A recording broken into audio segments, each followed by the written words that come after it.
Fight fans all over the world, it's Daddy Pete on the corner, in the corner, boxing. What? Hey, listen, I'm back at you with In the Corner. Listen, right now, coming up, it's closing in fast. Fight week for Adrien Broner and Jessie Vargas.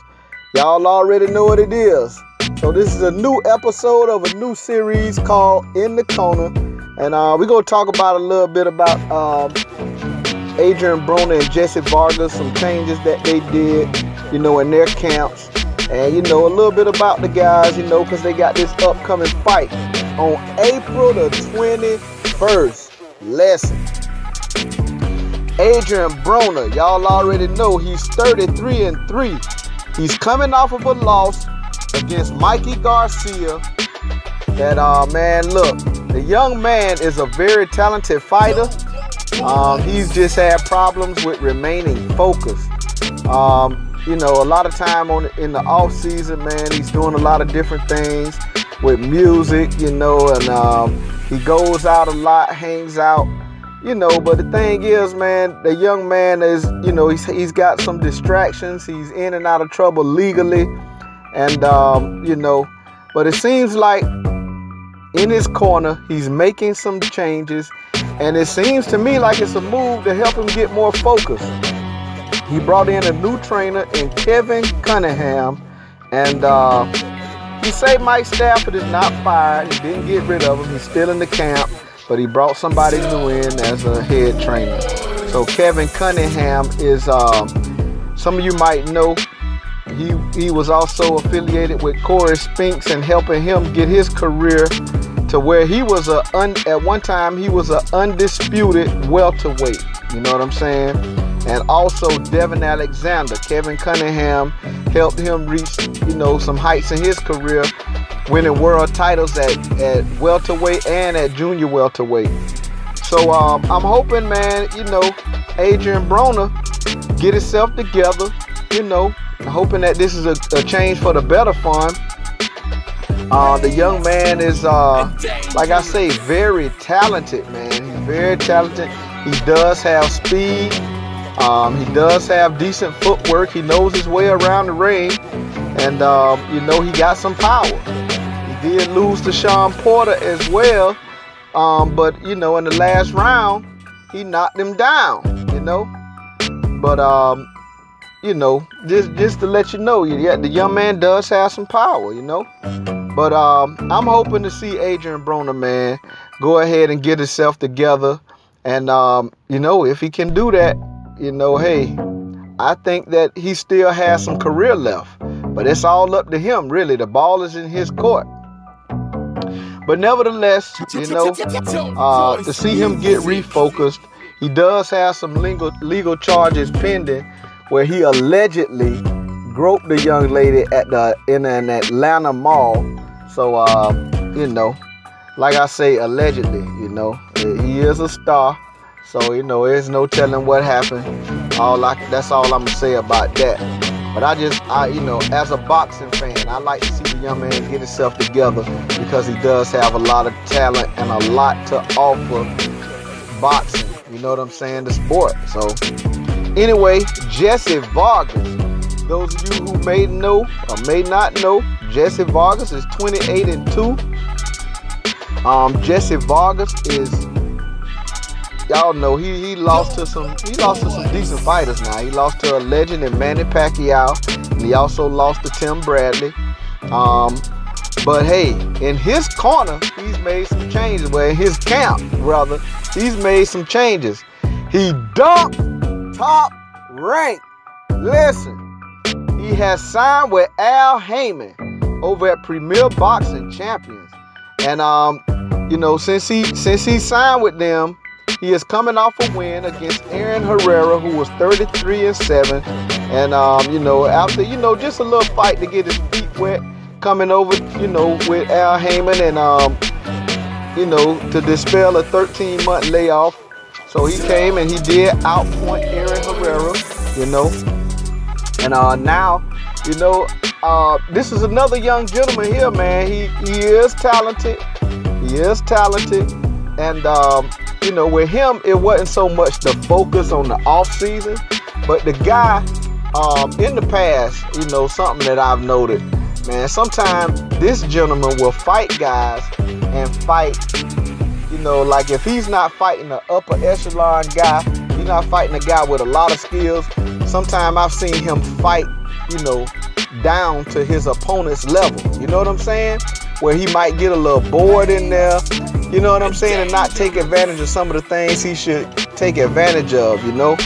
But he still was undefeated for a long time until he stepped up in competition and he just couldn't pull the trigger to go to the next level. Like I said, he did lose to some high-level guys, but you know, the gentleman still had, you know, he's still pretty young. He can still kind of salvage his career after his 2 losses, which, hey, I mean, the guy, he has some speed as well.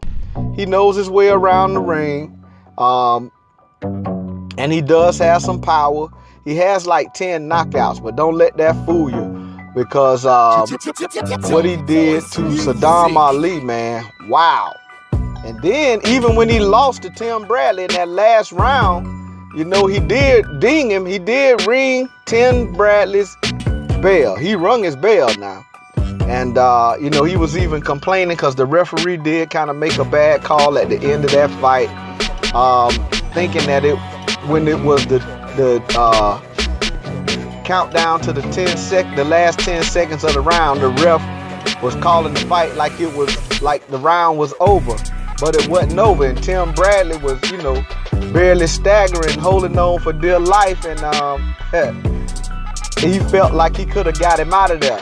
But I'm going to tell you this, man, just like Tim Bradley did against Ruslan Provodnikov, he was up enough in the fight where he probably could have went ahead and took a knee, which would have been, you know, counted as a knockdown, and still got up and finished the round and won the fight, you know. But, you know, either way you look at it, a win is a win, a loss is a loss. It's going in the history books as a loss on Jessie Vargas' record and a win on Tim Bradley's record. So it is what it is. But the young man has proven that he got some power. You know what I'm saying? In that right hand. So I think it's going to be a real good matchup. Both guys have made some changes, you know, in their camps. So hopefully these guys can get focused, because this is somewhat of a come to Jesus meeting for these 2 guys, you know, for their career. They really need to do something big at this time. You know, they write it. This is at a catchweight. This is going to be at 144 pounds. So it's between that junior welterweight and welterweight limit. Jessie Vargas is used to fighting at welterweight. He's been campaigning at welterweight. And he stands at 5'10". And, you know, Adrien Broner is about, what, 5'6.5" or so? So Jessie Vargas is considered the naturally bigger guy. For a welterweight, his frame is a little smaller, but he's, like I say, he's 5'10". So he's a little wiry, but hey, the naturally bigger guy right now.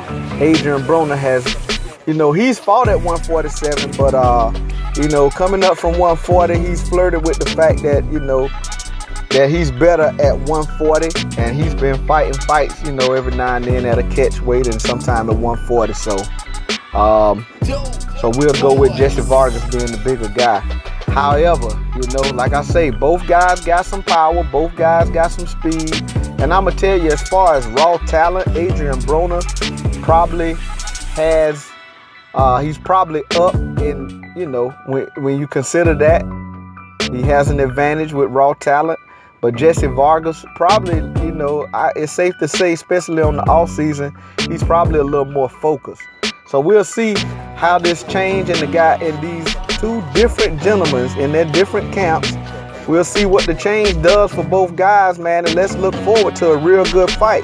One thing I gotta take my hat off to, Premier Boxing Champions and Showtime Network has been bringing us the goods for 2018. And this particular fight will not take a back seat to any other action.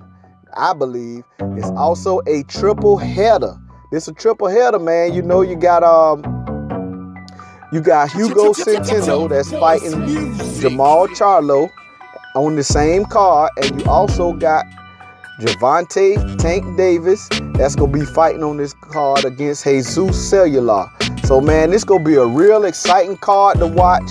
Hey man, April the 21st is happening in New York at the Barclay, and you know, hey, Showtime, Premier Boxing Champions. I don't know what else to say except it's Daddy P on the corner, in the corner boxing. I will be covering the fight. You know, I can't go live. They got me on lockdown right now, but I will give you all some updates. You know, some during the fights, I shoot y'all some highlights or whatever, and then after the fight is over as well, I will give you a preview of the fighters. I will give you, you know, also a prediction. And hey, like I say, come back and give you some highlights. This Daddy P on the corner, in the corner boxing. Go ahead and straight pimp slap that like button. Go ahead and subscribe to the channel. Hey, so you can be notified every time we got banging news coming your way. So hey man, yeah, this Daddy P on the corner, in the corner boxing, out of there.